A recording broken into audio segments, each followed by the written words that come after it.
अभी तक मेरे सर्किल में से 3 लोगों का बैंक अकाउंट फ्रीज हो चुका है और जब रीज़न जानेंगे क्यों फ्रीज हुआ तो आप चौंक जाएंगे। आपका भी अकाउंट फ्रीज ना हो जाए इसके लिए ज़रूरी है कि आपको उसका रीज़न पता होना चाहिए कि आखिर उनका अकाउंट फ्रीज क्यों हुआ। जिनका अकाउंट फ्रीज हुआ उन्हें पहले पता नहीं चला, वो ब्रांच मैनेजर के पास गए। ब्रांच मैनेजर ने डायरेक्ट कहा कि साइबर डिपार्टमेंट से उन्हें नोटिस आया है, इसके कारण से आपके अकाउंट को फ्रीज किया जाता है।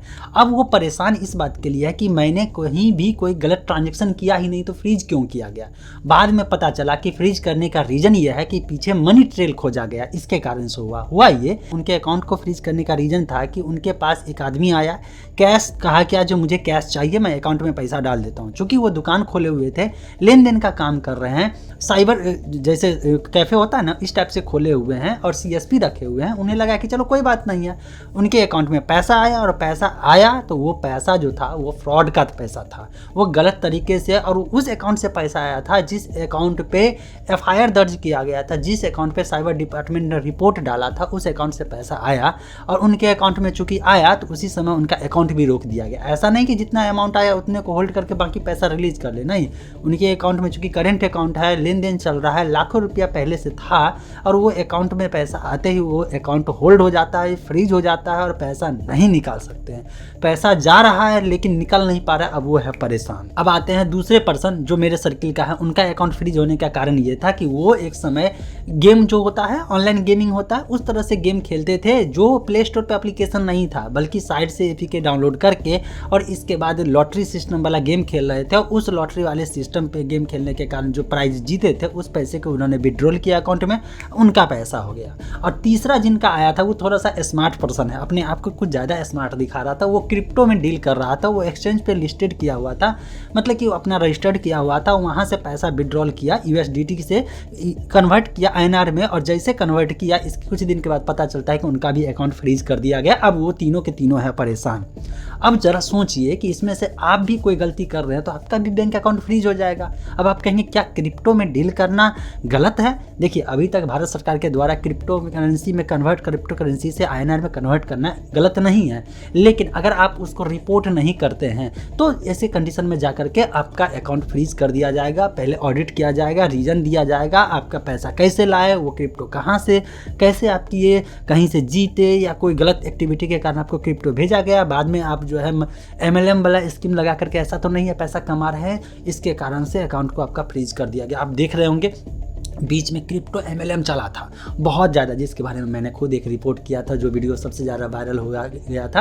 आपको याद होगा STA टोकन के बारे में, उसमें कितने लाखों लोगों का पैसा डूब गया और लोग ज़मीन बेच करके उसमें पैसा लगाए थे, उन लोगों का पैसा डूब गया। बाद में पता चला कि वो हॉस्पिटलाइज हो गए इस कारण से, क्योंकि वो पैसा तो डूब गया। एक जो है जब STA टोकन का वैल्यू नीचे गिरा था, इसके बाद मामला गड़बड़ हो गया। अब बताइए, लोग क्या करते थे, टोकन लेकर रखते थे, अपना पूंजी लगाते थे, टोकन रखते थे, बाद में ये उम्मीद रखते थे कि जब इसका प्राइस बढ़ेगा तो फिर INR में कन्वर्ट करूंगा।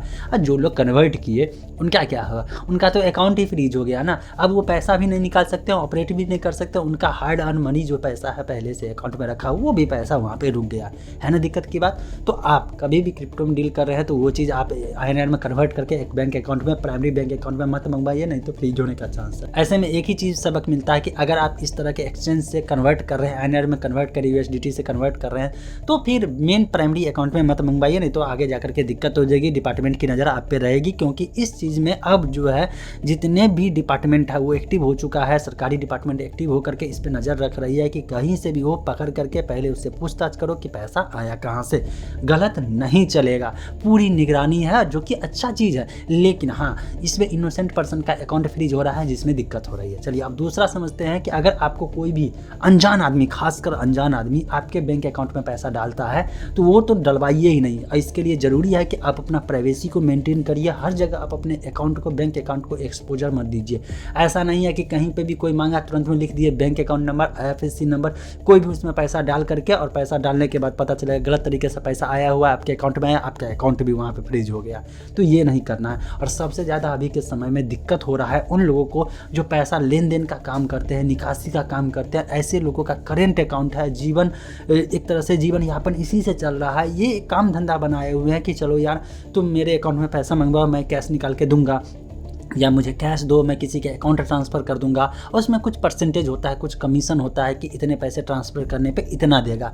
यहाँ तक कि बैंक जैसे आरबीएल बैंक है, इस टाइप का आप सीएसपी लेते हैं तो वो सब क्या करता है कि आपके पास कोई कैश जमा करता है और फिर जाकर के आप उसके अकाउंट में ट्रांसफ़र करते, यही ना करते। तो आपको तो लगा कि यार कोई बंदा आ रहा है, अब एक एक बंदे का एक एक डिटेल कहाँ से मेंशन करके रखेगा बताइए, है कि नहीं। इसके बाद एक और लफड़ा आ रहा है, वो हो रहा है मोबाइल दुकानदार के साथ। भाई ये तो और ही गजब खेल चल रहा है। मोबाइल दुकानदार क्या करते हैं कि उनको तो पैसे से मतलब होता है कि उन्हें पैसा दीजिए और वो आपको मोबाइल दे देगा। पैसा कहाँ से लाया पता नहीं, मतलब कि अगला बंदा जो मोबाइल खरीदने आया है वो कहीं और से गलत तरीके से हो सही तरीके से हो, ये मोबाइल दुकानदार के पास राइट नहीं है पूछने का तुमने ये पैसा लाया है गलत तरीके से लाया कि सही तरीके से कमा के लाया।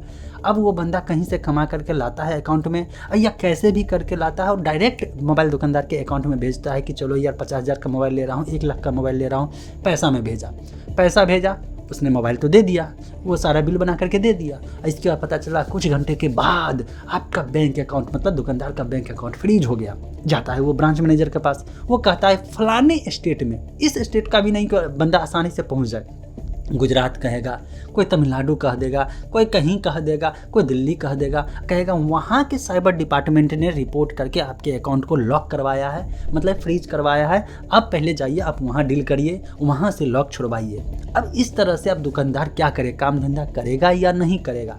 और इस तरह से लोग बहुत ज़्यादा परेशान हो रहे हैं। अगर आपके सर्किल में कोई इस तरह से परेशान हो रहा है तो आप नीचे कमेंट सेक्शन में ज़रूर बताइए और इसका क्या समाधान हो सकता है जिससे कि भारत सरकार इस पर निगरानी लगे कि आम लोग जो इस पर काम धंधा बनाए हुए जेन्युइन इनोसेंट पर्सन है, ईमानदार आदमी ईमानदारी से काम करता है, उसका अकाउंट फ्रीज नहीं हो। अगर इतना ही करना है तो पहले पता होता है कि कितने अमाउंट का जो है लफड़ा चल रहा है उस अकाउंट में, उस अमाउंट को मतलब कि जैसे कि किसी के अकाउंट में बैंक अकाउंट में 1 लाख रुपया है, कहीं से 15,000 रुपया आया, 15,000 रुपया गलत तरीके से किसी ने भेज दिया इस अकाउंट में जो कहीं और गलत तरीके से कमाया था और इसके अकाउंट में भेज दिया, तो उस अकाउंट का वो अमाउंट को होल्ड कर दिया जाए रिपोर्ट करके, बाकी के अमाउंट जो है उसको निकालने और लेन देन का काम का प्रोसेस रखना चाहिए, तभी तो जाकर के जो है आसानी से कोई काम कर पाएगा। नहीं तो ऐसे में कोई भी कहीं किसी के अकाउंट में भेज देगा और कहेगा लो बेटा तुम्हारा भी गया। अब एक और लफड़ा समझ लीजिए, इतना तक आ गया है, सुन लिए हैं तो और समझिए अब क्या लफड़ा चल रहा है। जैसे कि आपका दोस्त, ऐसे समझिए कि आपके पास बैंक अकाउंट है,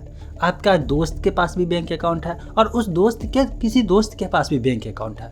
तो मतलब आपके दोस्त का दोस्त कहीं गलत तरीके से उसके बैंक अकाउंट में पैसा आ गया, उसका तो अकाउंट होल्ड होगा ही होगा, मतलब फ्रीज होगा, होल्ड ही नहीं फ्रीज हो जाएगा। उसका बैंक अकाउंट फ्रीज होने के साथ उसने आपके दोस्त के बैंक अकाउंट में पैसा थोड़ा सा भी भेज दिया, 100-50 भी भेज दिया, तो आपके दोस्त का बैंक अकाउंट भी फ्रीज हो जाएगा। और आपका दोस्त किसी कारण से उसी समय में आपके बैंक अकाउंट में पैसा भेज दिया, कुछ भी अमाउंट भेज दिया, थोड़ा भी भेज दिया, तो साथ साथ आपका भी बैंक अकाउंट फ्रीज हो जाएगा भाई जी। क्योंकि ये एक मनी ट्रेल माना जाता है कि पैसा वहाँ से यहाँ, यहाँ से वहाँ, यहाँ से वहाँ पैसा खपाने के लिए काम किया जा रहा है। ये साइबर डिपार्टमेंट ये समझता है कि जो गलत तरीके से कमाया हुआ पैसा है या गलत तरीके से किसी के अकाउंट से निकाला हुआ पैसा, उस पैसे को ये सब मिल करके बांट करके पैसे को खपाने में लगे हुए हैं। क्योंकि अभी के समय में किसी भी साइबर एक्सपर्ट से पूछ सकते हैं कि बहुत मुश्किल हो जाता है पैसे को होल्ड करना, रोकना और पैसे को रिकवर करना अभी के समय में बहुत ज़्यादा है। क्योंकि मिनटों में पता चलता है किसी के अकाउंट से पैसा आया, मतलब किसी तरीके से निकाला, किसी मान लीजिए ईमानदार आदमी से पैसा किसी तरह से ठग करके ला और पता चला कोई ना कोई प्रोडक्ट खरीद लिया या किसी के अकाउंट में ट्रांसफ़र कर दिया और इतने बार 20-25 अकाउंट में 25 बार ट्रांसफ़र कर देता है, अब परेशान हो जाता है। इसके अलावा क्या हो रहा है भाई, देखिए साइबर डिपार्टमेंट की भी परेशानी को समझिए। आप सरकार को सीधे गाली नहीं दे सकते। अगर आप उस सिचुएशन में रहेंगे, आपके साथ कोई गलत कर देगा तो आपके पैसे को भी सेव करने के लिए डिपार्टमेंट कुछ ना कुछ तो कोशिश करेगा। अब वो कैसे जानेगा कि ये बंदा सच में ईमानदार है या बेईमान है? ये चीज़ आइडेंटिफाई करना शुरुआती दौर में बहुत मुश्किल हो जाता है। अब होता क्या है कि ये लोग पैसा को मान लीजिए किसी के अकाउंट से पैसा निकालता है और इसके बाद इतने स्टेप में पैसे को घुमाना शुरू कर देता है कि बाद में मतलब अकाउंट खरीद लेता है। जैसे कि गरीब आदमी कोई आदमी है तो उसको कहा जाता है कि भाई एक काम करो, तुम्हारा अकाउंट में यूज करूँगा। और कहता कैसे है समझिए कि कहता है, आप रिपोर्ट में आप सुने होंगे, न्यूज़ में भी पब्लिश हुआ था कि गरीब आदमी का अकाउंट खरीदा जाता है, कहा जाता है 10-20 हज़ार रुपया तुम्हें दे दूंगा और इसके बदले में तुम अपना अकाउंट, तो क्योंकि तुम्हारी ट्रांजेक्शन तो हो नहीं रहा है, वो मजदूर है। अब मजदूर गया, मान लो बिहार का मजदूर मज़दूर गया गुजरात में काम करने के लिए, ठीक, वहाँ एक अकाउंट उसको खुलवा दिया जाता है या यहीं का अकाउंट है और वहाँ उसको कुछ पैसा दिया जाता है और इस अकाउंट में लिया, वहाँ ATM रखे हुए हैं, पैसा तुरंत में निकाल लिया। अब समझिए फंस जाएगा वो मजदूर, फंस जाएगा। अब उस मजदूर के अकाउंट से अलग अलग जगह ट्रांजैक्शन कर दिया और इसके बाद कैश में विड्रॉल कर लिया या कोई प्रोडक्ट खरीद लिया। इस तरह से काम किया जाता है। तो ऐसे में साइबर डिपार्टमेंट की भी मजबूरी हो जाती है। तो एक ही तरीका है भाई साहब बचने का, वो है कि अपने आप को सेफ रखिए और कोशिश करिए कि आपके पास 2 या 3 बैंक अकाउंट होना चाहिए। एक जिसमें आपका सैलरी या इनकम आ रहा है, उसको तो कभी भी कहीं भी जगह पे आप डालिए ही नहीं कि मेरा ये बैंक अकाउंट है इसमें पैसा, उसे लेन देन करना बंद कर दीजिए।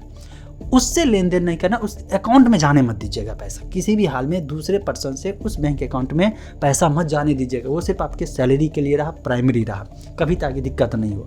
बाकी एक अकाउंट या तो डिजिटल अकाउंट खोल लीजिए जैसे कि पेमेंट बैंक हो गया, इस तरह से, और लेन देन उससे करना है तो थोड़ा बहुत लीजिए दीजिए, जो भी करना है काम करिए। भविष्य में कभी कोई दिक्कत गलती से भी अगर हो जाता है, गलती से भी, तो आपके मेन अकाउंट पे या मेन एक्टिविटी पे कोई दिक्कत नहीं होगी।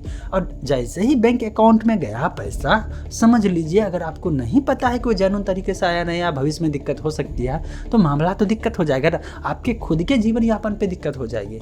तो मैं चाहता हूं कि इस अवेयरनेस को जैसे आप जाने हैं, आप अपने सर्किल में सभी लोगों को बताइए, उन्हें वीडियो शेयर करके उन्हें जागरूक करिए ताकि अपने आप को सेफ सुरक्षित रखा जा सकता है।